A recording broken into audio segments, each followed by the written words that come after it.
అందరిలా ఈ కుటుంబానికి 2 పడకల ఇళ్ళు లేవు, అటాచ్డ్ బాత్రూమ్స్ అసలే లేవు, కాలకృత్యాలు తీర్చుకోవడానికి ఫుట్పాత్లే గతి. అయితే ప్రకృతి ఒడిలో సహజంగా వచ్చే గాలి పీలుస్తూ బతికేస్తున్నారు ఈ కుటుంబం.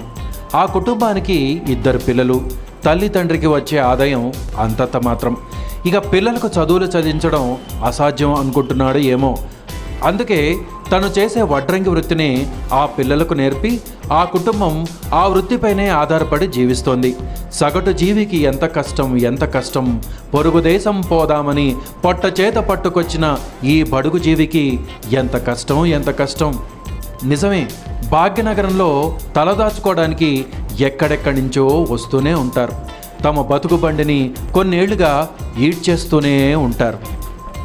ఈ క్రమంలో రెక్కాడితే కానీ డొక్కాడని బతుకు జీవులు వీళ్ళు. ఊరు కాని ఊళ్ళో వ్యాపారం చేసుకోవడానికి వచ్చారు. ఇంటిల్లిపాది కష్టపడితేనే కానీ గుప్పడి మెతుకులు తినడం కష్టంగా ఉందని వాపోయారు. వీరు ఉంటున్నది పక్కా భవనం కాదు, రోడ్డు పక్కన ఉన్న ఒక చిన్న ఫుట్పాత్ పైనే చిన్న గుడారం వేసుకొని జీవిస్తున్నారు.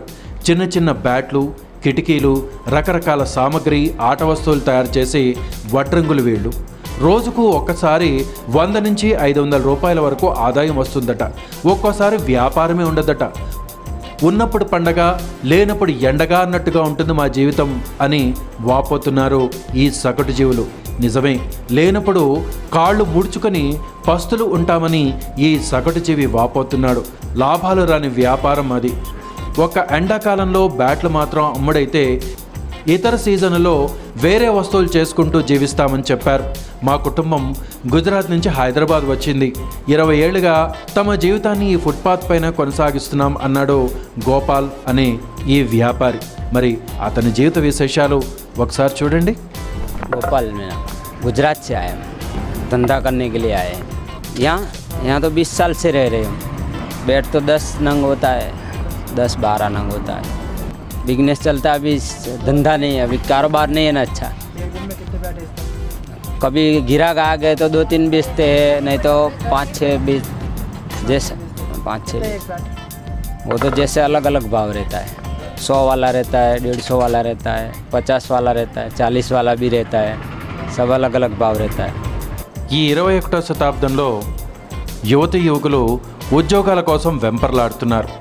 ఐటీ రంగంలో ఉద్యోగం వస్తుందా, పోలీస్ శాఖలో ఉద్యోగం వస్తుందా, టీచర్గా నాకు ఉద్యోగం వస్తుందా, లేకపోతే ఏ ఉద్యోగం చేసైనా కొన్ని వేల రూపాయలు సంపాదించాలి అనేటువంటి ఆలోచన దృక్పథంతోనే యువత ఈవేళ వెంపర్లాడుతోంది.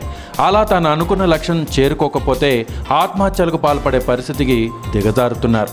అందుకే గోపాల్ లాంటి వాళ్ళని చూసినప్పుడు మనం గుర్తు చేసుకోవాల్సింది ఒకటి ఏమిటి అనంటే, ఎవరిపైన ఆధారపడకుండా తన స్వయం ప్రతిపత్తితో ఆ చిన్నపాటి పనిని చేసుకుంటూ తన కాళ్ళపై తాను నిలబడి సెల్ఫ్ ఎంప్లాయిడ్గా తను 10 మందికి నీడనిస్తూ అందులోనే తన జీవితాన్ని 20 ఏళ్ల పాటు గడిపాడు అంటే ఆత్మస్థైర్యంతో వేసే ప్రతి ముందడుగులోనూ కూడా విజయం మన వెంటే ఉంటుంది అనేటువంటి నగ్న సత్యాన్ని ఈ గోపాల్ ద్వారానే మనం తెలుసుకోవచ్చు. అందుకే ఒకరి మీద ఆధారపడకండి, స్వయం ప్రతిపత్తితో ముందడుగు వేయండి. వ్యాపారమా, వాణిజ్యమా, లేక స్వయం ప్రతిపత్తితో బతకాలన్న ఆశ మీలో చిగురిస్తే చాలు, మీ జీవితం అదే ముందడుగు వేస్తుంది.